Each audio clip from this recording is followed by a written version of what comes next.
Hello students, आप सबका स्वागत है फिर से एक बार हमारे यूट्यूब चैनल गुरु शिष्य वर्ल्ड में।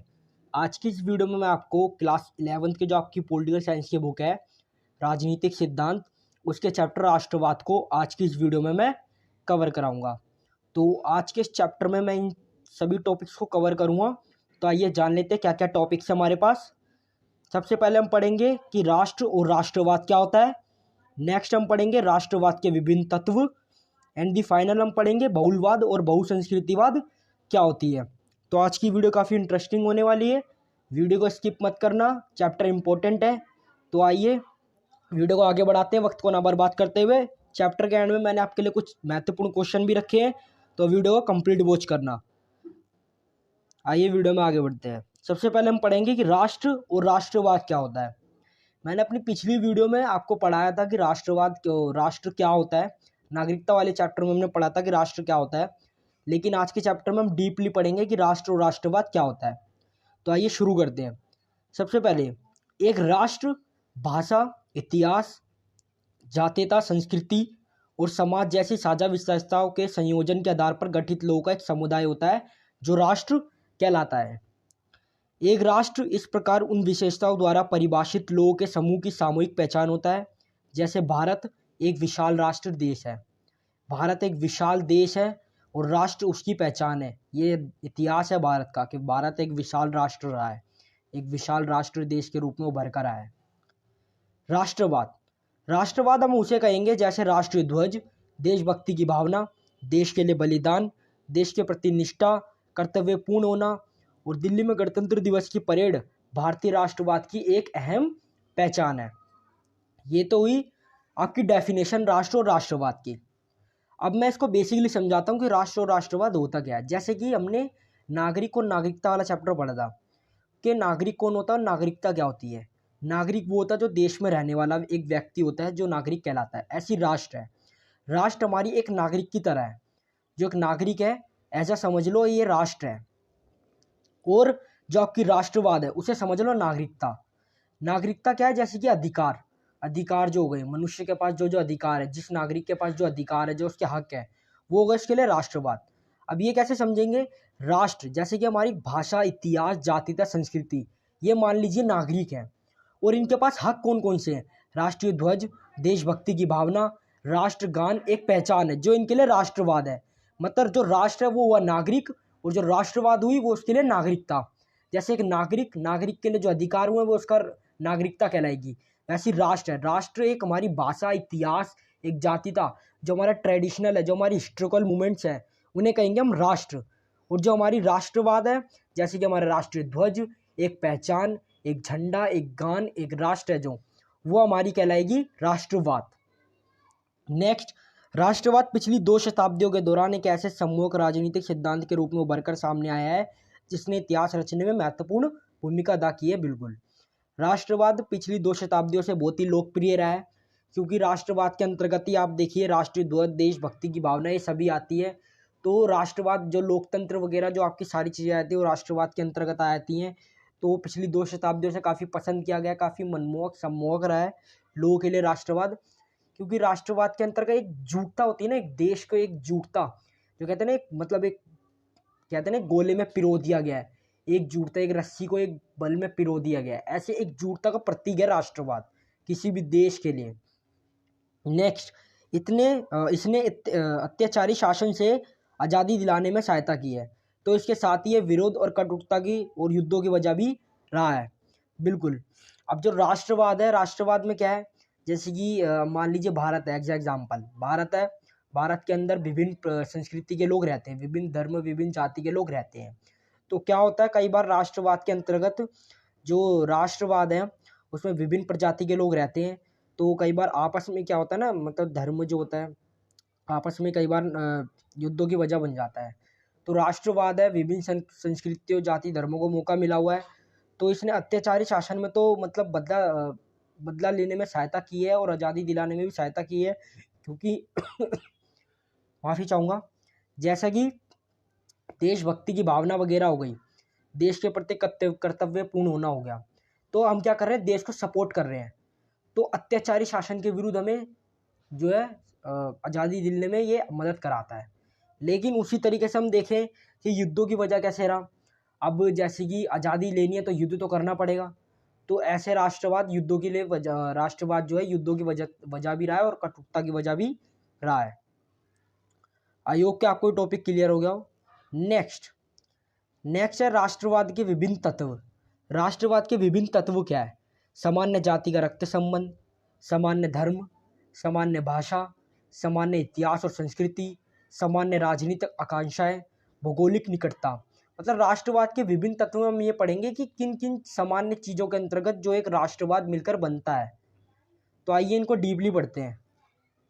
सबसे पहले सामान्य जाति का रक्त संबंध, मतलब कोई एक जाति है, सामान्य जाति है और उसका एक ही रक्त संबंध है।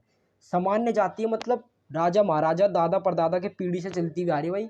सामान्य जाति है लेवल में और रक्त संबंध है, खून का संबंध है। समझते हैं इसको। सामान्य जाति नस्ल या रक्त संबंध के घटक से लोग सरलता पूर्वक आपस में बंधे जाते हैं। कहते हैं ना, अरे भाई हिंदू हिंदू भाई भाई, अरे सिख सिख भाई भाई, अरे पंजाबी पंजाबी भाई भाई, ईसाई ईसाई भाई भाई, ऐसे करके। तो सामान्य जाति का रक्त संबंध जो है एकजुटता के लिए बहुत इंपॉर्टेंट है, जिस कारण राष्ट्रवाद की भावना को बढ़ावा मिलता है और राष्ट्रवाद में एकता दिखाई देती है।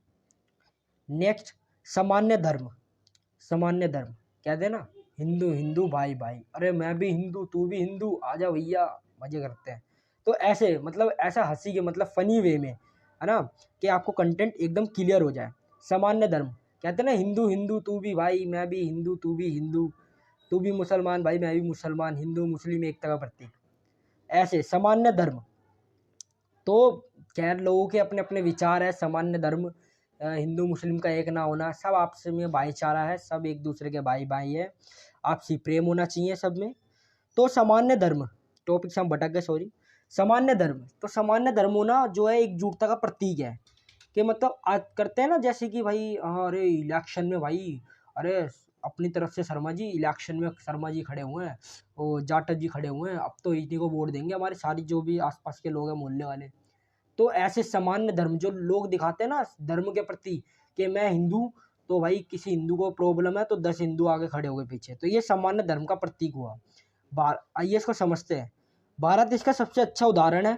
समान धर्म ने भी लोगों को एकबद्ध करने में अहम भूमिका निभाई है।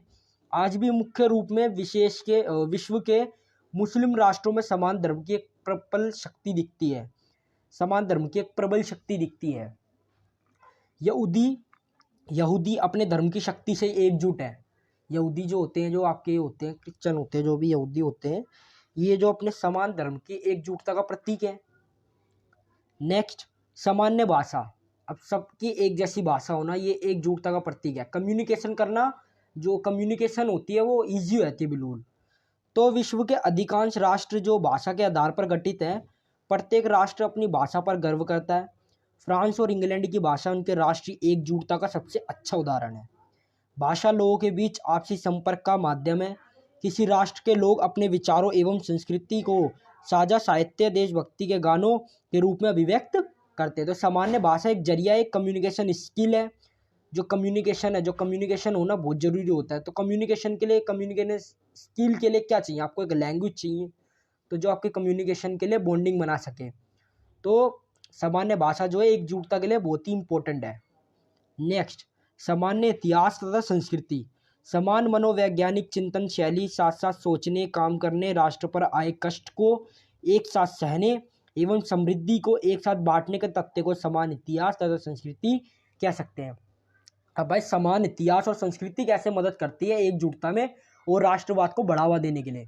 मान लीजिए हम हिंदुस्तानी हैं, हिंदू हैं, हिस्टोरिकल मूवमेंट से हमारे पास जो भी हिस्ट्री हमारी चलते हुए आ रही है, तो हमारी हिस्ट्री से प्यार है। ये राष्ट्रवाद को एकता में बढ़ावा देती है कि भाई हाँ, हमारे टाइम पे कभी ऐसे राजा महाराजा हुआ करते थे, तो उनकी शासन प्रणाली बहुत बढ़िया थी। तो ऐसे कहते हैं ना, मतलब राष्ट्रवाद को बढ़ावा मिलता है। हाँ हाँ, ये सरकार तो बिल्कुल राजा महाराजा जो पहले चलाती थी ना, ऐसे कर सरकार उसकी तरह चला रही है, तो हम तो इसी को वोट देंगे।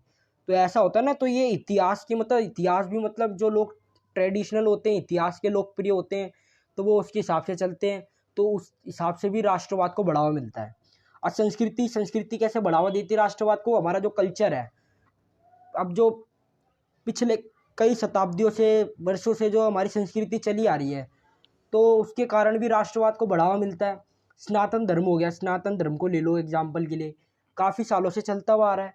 काफ़ी साल क्यों, शताब्दी ले लो आप, काफ़ी बहुत पुराने का जो है धर्म है सनातन धर्म हमारा। हिस्ट्री में आप पढ़ेंगे उसके बारे में, आपको बहुत जल्द पढ़ाएंगे सनातन धर्म के बारे में भी।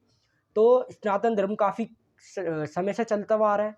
तो ये लोगों की संस्कृति है, और आज भी जो है बहुत से लोग हैं जो सनातन धर्म से बिलोंग करते हैं। तो इतिहास और संस्कृति भी मदद करती है राष्ट्रवाद को बढ़ावा देने के लिए। आई होप कि आपको ये कंटेंट क्लियर हो गया। उदाहरण के लिए हिंदू दिवाली मनाते हैं, होली साथ मनाकर, ईसाई क्रिसमस मनाकर, और अपने एक होने का एहसास जो है महसूस कराते हैं। नेक्स्ट, समान राजनीतिक आकांक्षाएं। जब किसी राष्ट्र के लोग विदेशी नियंत्रण में रहते हैं तो वह सब एकजुट और उसके विरुद्ध संघर्ष करके उससे मुक्ति चाहते हैं और एक स्वतंत्र राष्ट्र की स्थापना करते हैं। 19वीं सदी के शुरू में नेपोलियन ने क्या किया था, कई राष्ट्रों को अपने अधीन कर लिया था। इसने इन राष्ट्रों में तीव्र जन विरोध को जन्म दिया। Germany, Austria, Hungary, Italy, Poland, रूस और स्पेन में राजनेताओं, कवियों तथा अन्य वक्ताओं ने राष्ट्रवाद को आह्वान किया। 19वीं सदी में हुई यूरोप की क्रांतियों के कारण राष्ट्रीय एकता और स्वतंत्रता ही थी। नेक्स्ट, भौगोलिक निकटता। राष्ट्र कहलाने के लिए भौगोलिक निकटता होना आवश्यक है। एक राष्ट्र यदि एक दूसरे से दूर टुकड़ों में बटा हो तो राष्ट्रीय एकता की प्रक्रिया में बाधा पड़ती है। 1971 में पाकिस्तान के विखंडन का ये भी एक कारण था। दोनों भाग एक दूसरे से बहुत दूर थे तथा इसी कारण बंगाली राष्ट्रवाद के जागृत होने के कारण पूर्वी पाकिस्तान बांग्लादेश बन गया। यूरोप में भी ऐसे अनेकों उदाहरण दिए जा सकते हैं। आई होप कि आपको ये कंटेंट पूरा जो है क्लियर हो गया हो, राष्ट्रवाद के विभिन्न आयाम एवं तत्व। आइए चलते हैं नेक्स्ट टॉपिक पर। बहुलवाद और बहुसंस्कृतिवाद क्या होती है, आइए समझते हैं। बहुलवाद एक राजनीतिक दर्शन है जो मानता है कि विभिन्न मान्यताओं और पृष्ठभूमि और जीवन शैली के लोग होते हैं, एक ही समाज में सह अस्तित्व में रह सकते हैं और राजनीतिक प्रक्रिया में समान रूप से भाग ले सकते हैं, जो बहुलवाद कहलाते हैं। बहुलवाद मानता है कि इसका अभ्यास निर्णयकर्ताओं को उन समाधानों पर बातचीत करने के लिए प्रेरित करेगा जो पूरे समाज के सामान्य अच्छे में योगदान करते हैं, जो बहुलवाद कहलाता है आपका। बहुलवाद मानता है कि कुछ मामलों में अल्पसंख्यक समूहों की स्वीकृति और एकीकरण कानून द्वारा प्राप्त और संरक्षित किया जाना चाहिए, जैसे कि नागरिक अधिकार कानूनन।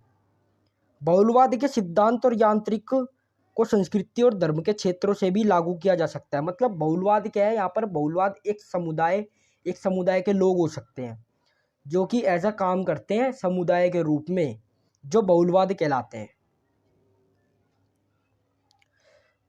बहुसंस्कृतिवाद बहुत बार हमने पढ़ रखा है कि बहुजातीय बहुसंस्कृतिवाद, काफ़ी टाइम से हम ये पढ़ते हुए आ रहे हैं, 6ठी 7वीं 8वीं से हम पढ़ते हुए आ रहे हैं बहुसंस्कृतिवाद क्या होता है, बहुजातीय क्या होता है वगैरह वगैरह। तो उसी तरह बहुसंस्कृतिवाद है, इसको आप थोड़ा डीपली पढ़ना है हमें यहाँ चैप्टर में। बहुजातीय संस्कृति को स्वीकृति देना या बढ़ावा देना बहुसंस्कृतिवाद कहलाता है। एक विशिष्ट स्थान के जनसांख्यिकी बनावट पर यह लागू, कई बार वर्ड मुश्किल आए थे, जनसांख्यिकी बनावट पर यह लागू होती है और आमतौर पर यह स्कूलों, व्यापारों, पड़ोस और शहरों या राष्ट्रों जैसे संगठनात्मक स्तरों पर होते हैं। इन संदर्भ में बहुसंस्कृतिवादी केंद्र के रूप में कोई विशेष जातीय, धार्मिक समूह और या सांस्कृतिक समुदायों को बढ़ावा देने के बिना विशिष्ट जातीय और धार्मिक समूह के लिए विस्तारित न्यायसम्मत मूल्य स्थिति की वकालत करते हैं। बहुसंस्कृतिवादी किसी संस्कृति, एक जातीय, धर्म पर आधारित कोई परिभाषा नहीं होती है। यहाँ पर बहुत सारी संस्कृतियों का मेल होता है, बहुत सारी जाति के लोग एक साथ होते हैं, बहुत सारे कल्चर के लोग एक साथ बिलोंग करते हैं। भारत इसका एक बढ़िया एग्जाम्पल है, तो जो बहुसंस्कृतिवाद कहलाता है। बल्कि कई कारकों का परिणाम होता है और जैसे जैसे शब्दों में परिवर्तन होता है उसी प्रकार बहुसंस्कृतिवाद में परिवर्तन होता है। बहुत सी संस्कृति के लोग आके जुड़ते आते हैं, जाते रहते हैं, आते रहते हैं, नए नए लोगों को जानने का मौका मिलता है, वो आपके बहुसंस्कृतिवाद कहलाते हैं। ये टॉपिक यहीं ख़त्म होता है। आपके जो टॉपिक थे मेन चैप्टर के वो यहीं ख़त्म होते हैं। ये कुछ महत्वपूर्ण प्रश्न हैं जो आपके पेपर में आने के पूरे चांसेस होते हैं और इस बार भी आने के पूरे पूरे चांसेस है, तो आप वीडियो को पूरा वॉच करके आना। और वीडियो में कोई भी कंटेंट ना क्लियर हो तो वीडियो को आप एक बार दोबारा देख लीजिए, आई एम श्योर कि वो कंटेंट क्लियर हो जाएगा। कोई भी दिक्कत हो आप हमें कमेंट कर सकते हैं। आइए क्वेश्चन को जान लेते हैं एक बार। आने वाली वीडियो में हमारे चैनल पर बने रहें आप। आने वाले वीडियो में आपको जो अभी तक मैंने पॉलिटिकल साइंस के जितने भी चैप्टर आपको कवर कराए हैं, उनके जितने भी क्वेश्चन मैंने अभी तक आपको बताए महत्वपूर्ण प्रश्न, आने वाली वीडियो में हम बहुत जल्द उन सभी क्वेश्चनों को एक वीडियो में लाएंगे और उनके क्वेश्चन को आपको सोल्व कराएंगे वीडियो में। तो वीडियो बहुत जल्द आएगी, हमारे चैनल के साथ जुड़े रहें। सबसे पहले, राष्ट्र और राष्ट्रवाद से क्या अभिप्राय है? पेपर में मोस्टली पूछ लिया जाता है अगर आपके चैप्टर से रिलेटेड आते हैं तो क्वेश्चन।